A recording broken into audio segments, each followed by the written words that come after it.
क्या बांग्लादेश में एक भी हिंदू नहीं बचेगा? ये सवाल संगीन है। सनातन धर्म को मानने वालों को ये सवाल परेशान भी कर सकता है, लेकिन फिलहाल बांग्लादेश में ऐसे ही हाल बने हुए हैं। बांग्लादेश के कट्टरपंथी अब हिंदुओं को बस 3 ऑप्शन दे रहे हैं।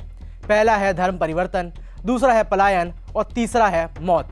बांग्लादेश से कुछ वीडियोस भी सामने आ रहे हैं जिनके साथ ये दावा किया जा रहा है कि वहाँ पर कट्टरपंथी सड़कों पर हिंदुओं को भगाने के लिए कुछ नारे भी लगा रहे हैं। नारे लग रहे हैं कि ये दिल्ली नहीं ढाका है।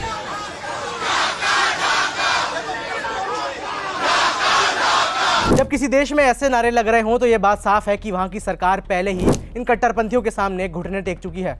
बांग्लादेश की अंतरिम सरकार के मुखिया मोहम्मद यूनुस हिंदुओं का कत्लेआम नहीं रुकवा पाएंगे। ऐसे में भारत को ही उनका ताड़नहार बनकर सामने आना पड़ेगा।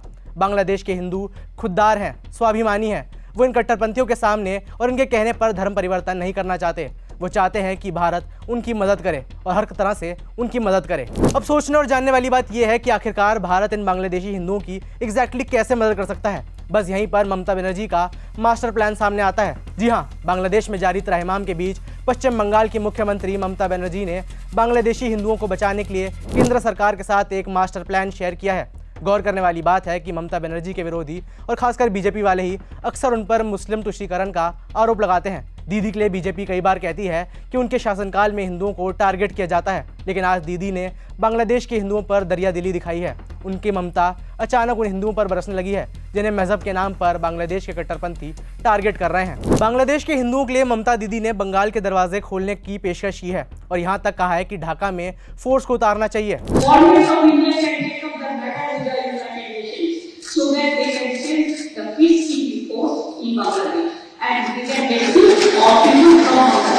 ममता बनर्जी बांग्लादेश में हिंदुओं पर हो रहे अत्याचार से इस कदर परेशान है कि उन्होंने बांग्लादेश में शांति बहाली के लिए संयुक्त राष्ट्र की शांति सेना यानी United Nations peace keeping force को भेजने की मांग कर दी है। ममता बनर्जी ने कहा कि बांग्लादेश में जो हो रहा है वो विदेशी नीति का विषय है। प्रधानमंत्री नरेंद्र मोदी और विदेश मंत्री को इस विषय में बांग्लादेश से बात करनी चाहिए। जात समुदाय को देखकर हो रहे अत्याचार की निंदा होनी चाहिए। ममता बनर्जी ने केंद्र सरकार को कुछ आइडिया तो दी हैं, लेकिन इसमें राजनीति का तड़का भी झोंक दिया है। ममता बनर्जी ने विधानसभा में बांग्लादेश के मुद्दे पर शांत रहने को लेकर केंद्र सरकार को घेरा है। उनका कहना था कि पिछले 10 दिनों से केंद्र सरकार बांग्लादेश में हो रहे अत्याचार को लेकर कुछ नहीं कह रही है और शांत बैठी है। ममता बनर्जी ने अपने बयान में ये भी कहा कि बांग्लादेश के मुद्दे पर सड़क पर तो हंगामा हो रहा है, लेकिन असल में केंद्र सरकार कुछ काम नहीं कर रही है। जो होना चाहिए वो नहीं किया जा रहा है। दरअसल अपने इस बयान से उनका इशारा बीजेपी नेता और बंगाल विधानसभा में नेता प्रतिपक्ष शुवेंदु अधिकारी पर था। बीते दिन शुवेंदु अधिकारी ने बांग्लादेश से जुड़ी बनगांव सीमा पर बीजेपी की बड़ी रैली निकाली थी। इस रैली का मकसद बांग्लादेश में हिंदुओं पर हो रहे अत्याचार के खिलाफ आवाज उठाना था।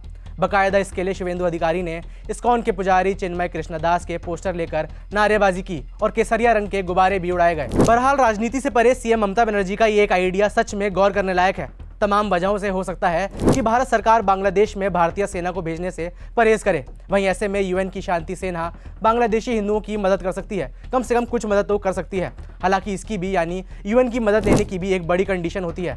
कंडीशन ये कि बांग्लादेश की सरकार को खुद ये मदद मांगनी होगी, यूनुस को ये मदद मांगनी होगी। हालांकि कट्टरपंथियों के हाथों कंट्रोल होने वाले यूनुस के राज में ऐसी मांग नामुमकिन ही लग रही है। बांग्लादेशी हिंदुओं को बचाने के लिए भारत सरकार को क्या करना चाहिए और इसको लेकर आपकी क्या राय है, ये हमें नीचे कमेंट्स में बताएं। मेरा नाम है वैभव, देखते रहिए जी स्विच।